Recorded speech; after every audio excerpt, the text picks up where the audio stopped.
Greetings and welcome to the Prime Directive. I'm your host Jefficho, and today we're going to talk about another episode of The Captain's Women. Captain Kirk, that is. Season 3, Episode 11. So let's review Wink of an Eye. What have you done?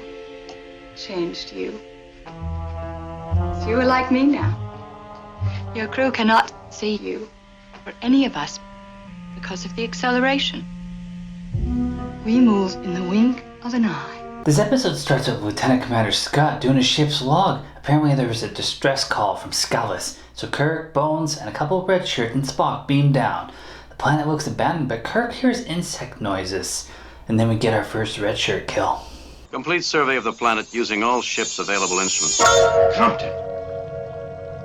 Well, I was looking at him. I was looking right at him, and he just wasn't there. They couldn't find the Scalosians, so Kirk returns back to the bridge, and they re-watch the distress call. Parts of the ship are malfunctioning. Kirk gets called to sickbay. Chapel says that the medical cabinet looks like it's been touched, and Kirk gets checked on. He hears buzzing and feels like someone's touching him. Well, physically, there's nothing wrong with you. That's quite the assessment from Bones, considering he just said he wasn't finished. Spock says an alien substance is being introduced at the life support center, so they phase her up and they head down.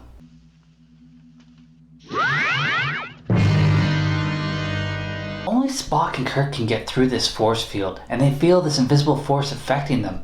So back on the bridge, they try to figure it out. The computer's pretty useless, so Kirk gets some coffee. Hillman, is that coffee available, or have those circuits been damaged as well? Then the crew is frozen, and then this beauty appears. Hell of a dress and hell of an introduction. Do you mind explaining?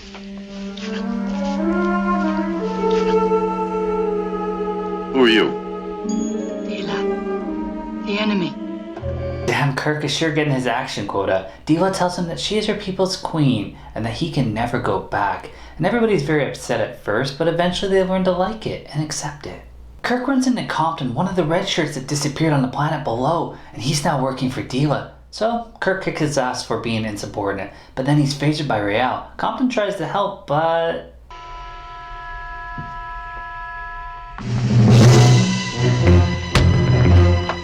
Dila has to deal with Real's jealousy, and Kirk wakes up and finds Compton super old and dead. So he goes to medical with Dila, who's very excited about his potential. Real is still in love with her, but Kirk decides to record a tape for Spock. Dila shows up and even watches, and helps. They age incredibly fast. As though accelerated living Burns them out. burns them out. She plans to freeze the ship so she can use all these humans later, and Kirk tries to reason with her in classic Kirk form. Did they solve anything? Have you tried any other way? Kirk runs off to sabotage the transporter, so now she can't beam him down. I despise devious people, don't you? Oh, I believe in honest relationships myself. So he takes her back to his quarters, flirting with her, buying time, and that's a great shot with him in the mirror. I freshen up.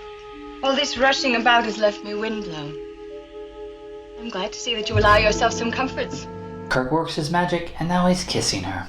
Spock's on the bridge playing a distress message, and he's speeding it up. I think he's figured it out, but I'd be more concerned with who's been filming your away missions. There is insect life. My tricorder doesn't register. My ears registers. This is a barren world. Limited vegetation, no apparent animal life. McCoy finds Kirk's tape, and Spock slows it down so they can hear the message. Scotty asks if they can even compete on their level. Spock says that's a logical plan. Then we see Kirk putting on his boot. That means he totally got laid. And Real shows up and tries to kill him, and Diva has to stun him. Been there.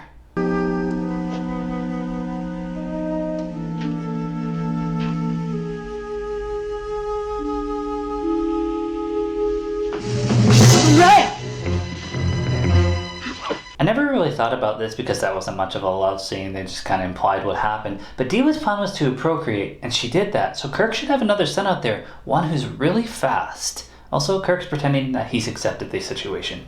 Am I more presentable now? A bit. McCoy finishes the serum to slow down Kirk, and Spock drinks the Scalosian water to speed himself up, and 3 of the Scalosians are already beamed down. Real activates the unit, and then Kirk steals Dila's weapon and runs down there to deactivate the device. Kirk runs into Spock and they team up and they stun Real, and then they destroy the device, and Dila admits defeat. He asks her what he wants her to do with her, and so he's gonna beam her down. So did he just send her down to her inevitable death? That's sad. Spock tells Jim that he's gotta wait for them to return, so he drinks it. Spock decides to stay accelerated for a bit and repair the ship before he returns with jokes. Mr. Spock, my compliments to your repair work and yourself. Thank you, Captain. I found it an accelerating experience. Kirk gets one last look at Diva on the view screen, which Uhura says is an accident that had popped up. But accidents don't zoom in on the girl that Kirk just made love to. There are some holes in the logic of this episode. Accelerated beings, how they beam up. Why does no one see them if they stand still long enough? Diva was played by the lovely Kathy Brown, and she kind of reminded me of a younger Caitlin Stark.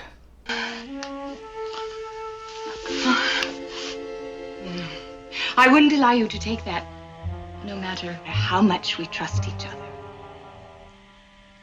But I would have been disappointed if you hadn't tried.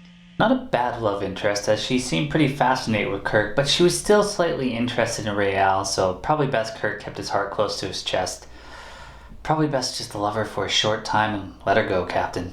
It looks like Beta Canon touches on the Federation relocating the Scalosians 30 years later to another planet in the TOS novel The Crucible, The Fire and the Rose. Well, as always, thanks for watching.